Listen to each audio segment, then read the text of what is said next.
आइए हम समझेंगे। कहता है प्रश्नावली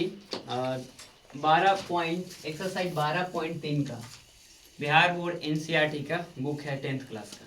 ठीक है, क्वेश्चन नंबर 6 कहता है क्या, देखिएगा।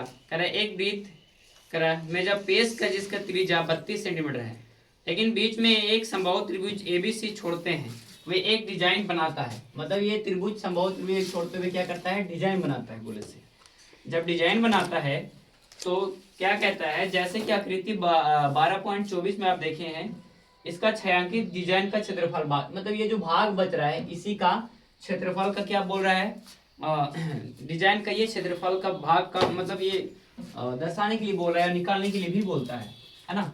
तो चलिए हम देखेंगे ध्यान से कि कैसे निकालना है। सबसे पहले हम लोग को देख लेना और समझ लेना है, बुढ़वा गुरु जी पहले भी सिखाए हैं। ये यहाँ त्रिज्या कितना दे है, 32 सेंटीमीटर। हम यहाँ पे रख लेंगे। ठीक है, कहता है वृत्त का, यहाँ पर डायरेक्ट हम सूत्र बैठाएंगे। कहता है वृत्त, ये जो वृत्त है गोलैया एक तरफ से, तो वृत्त का क्षेत्रफल बराबर है पाई आर स्क्वायर। तो इसका वैल्यू ये सेम है, उसको हम पुट कर देंगे। तो 32 था, 32 रख लिए, 60 दोनों को गुना करेंगे तो 22,528/7 हो जाएगा। अब क्या कहता है, समबाहु त्रिभुज की बात करता है। कहता है फिर से चलेंगे, कह रहा है फिर से समबाहु त्रिभुज का क्षेत्रफल बराबर क्या होता है, सूत्र होता है √3/4, और है ना, ये भुजा स्क्वायर, ये स्क्वायर भी बोल सकते हैं। जैसे इसका जो वैल्यू तो हम रख लिए, और ए यानी कि भुजा, इसको भी हम मान सकते हैं, तो हम भुजा मान लिए। ठीक है, 32।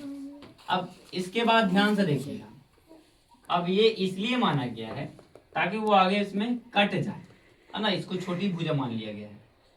अब चलिए, तो रूट से रूट कैंसिल हो जाता है, ये तो 32 यानी कि 32 का जो स्क्वायर में 32 का स्क्वायर 1024 हो गया, और रूट से तो कैंसिल हो ही गया था।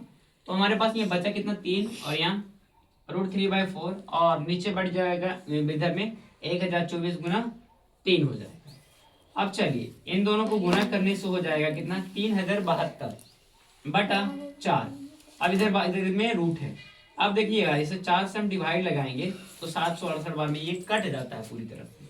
तो यहाँ इसका वैल्यू हो गया 768, है ना, √3 सेंटीमीटर स्क्वायर। ये क्या चीज है, समबाहु त्रिभुज का डिजाइन का क्षेत्रफल बराबर प्राप्त हो गया।